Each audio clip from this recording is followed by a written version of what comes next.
रूडी साहब, आज जो सुप्रीम कोर्ट का फैसला है उस पर आपकी पहली टिप्पणी क्या है? बीजेपी उसको किस नजरिए से देखती है? और क्या आपको अभी थोड़ी देर पहले हमारे साथ मणिशंकर ये टेलीफोन लाइन पर थे, उनका ये कहना था कि 50 साल लग जाते हैं वहां लाने में, तो इतना आसान नहीं आप स्विस बैंक से जाके लेके चले, वो लगभग असंभव स्थिति है। देखिए, जिस विषय को लेकर के आज पूरे देश में भूचाल है, ये ऐसा विषय है जिसके बारे में देश के प्रधानमंत्री ने स्वयं देश के लोगों को कहा था जब दोबारा वो सरकार में आए। उन्होंने कहा था कि 100 दिन के भीतर जो विदेश में काला धन जमा है उसको हम लेके आएंगे। उसके बाद निरंतर सब लोग इस आशा में बैठे रहे कि सरकार उस पर कार्रवाई करेगी। यहां तक कि जो यूएन का कन्वेंशन था जिसको रेटिफाई करना था, सरकार ने पूरा 2 वर्ष लगा दिया उस संधि पर हस्ताक्षर करने में।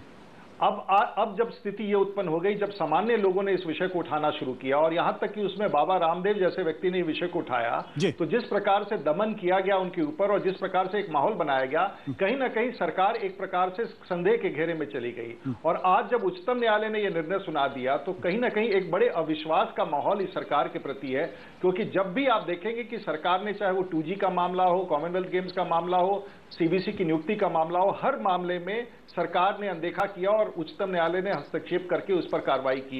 एक और उसी कड़ी में सरकार की विश्वसनीयता के ऊपर एक और दाग लगा है जब सरकार ने फिर से एक बार कहा कि काले धन पर हम स्वयं मॉनिटरिंग करेंगे। तो एक प्रकार से या तो सरकार की नीयत और नीति समाप्त हो गई है, सरकार की प्रासंगिकता समाप्त हो चुकी है, सरकार की क्रेडिबिलिटी समाप्त हो चुकी है। रूडी साहब, वहां पर थोड़ा समय कमी, लेकिन एक आरोप आपके ऊपर भी लगता है कि 6 साल तक बीजेपी लेड गवर्नमेंट केंद्र में रही है और कांग्रेस की तरफ से आरोप अक्सर लगता है कि जब लाल कृष्ण आडवाणी देश के गृह मंत्री थे तब वो स्विस बैंक से पैसा क्यों नहीं निकाल पाए, काले धन पर उन्होंने कार्रवाई क्यों नहीं की? देखिए, ये बात आपका बिल्कुल सही है। बहुत सारे ऐसी चीजें थी जो कांग्रेस की सरकार ने पिछले 50 वर्षों में, 60 वर्षों में इस देश पर लाद रखा था।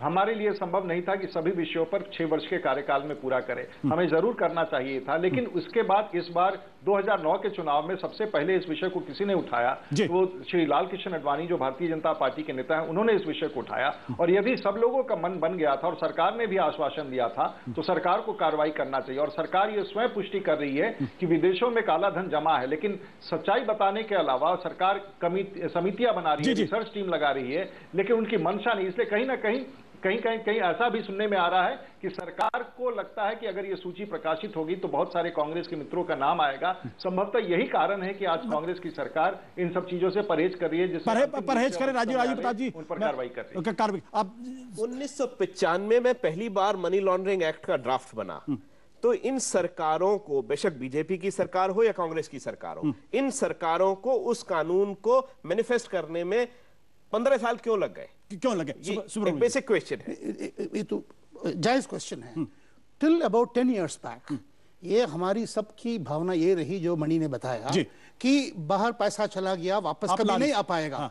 लेकिन अमेरिका ने जो स्टेप लिया इन स्विट्जरलैंड, जर्मनी ने जो स्टेप लिया लिechtenstein में, उसके बाद ये आ गई कि आप जबरदस्त फोर्स करके ला सकते हैं। कई प्रेशर पॉइंट्स आपके पास हैं, नार्कोटिक्स मनी की प्रेशर पॉइंट है आपके पास, ड्रग की प्रेशर पॉइंट है, इसलिए बैंक्स के ऊपर आप दबाव लगा सकते हैं। तो पिछले 5-6 साल में माहौल बदल गया है। अब आशा बन गई है आप स्टेप्स लेंगे, वापस ला पाएंगे। अब लेकिन बहुत शक है कि स्टेप्स लेने में हिचक रहे हैं। हम नहीं चाहते हैं, क्यों? आप खुद समझिए। बिल्कुल, क्यों खुद समझिए। जो बात सुब्रमण्यम जी, मुझे लगता है काफी कुछ उस बात में सच्चाई है। हकीकत इस बात का एक जमाना जरूर था जब ये कहा जाता तो सुप्रीम कोर्ट से ब्लैक मनी लाना लगभग असंभव सी बात है, लेकिन अब परिस्थितियां बदल गई। लेकिन सवाल इस बात का है कि सरकार के अंदर विल पावर है या नहीं। लेकिन फिलहाल सुप्रीम कोर्ट टिप्पणी ऐसा लगता है सरकार में विल पावर नहीं है, वो नहीं लाना चाहती, इसलिए शक पैदा होता कहीं किसी को बचाने की कोशिश है या नहीं। बहुत बहुत शुक्रिया तमाम मेहमानों का इस बातचीत में शामिल होकर। छोटे से ब्रेक के बाद लौटेंगे।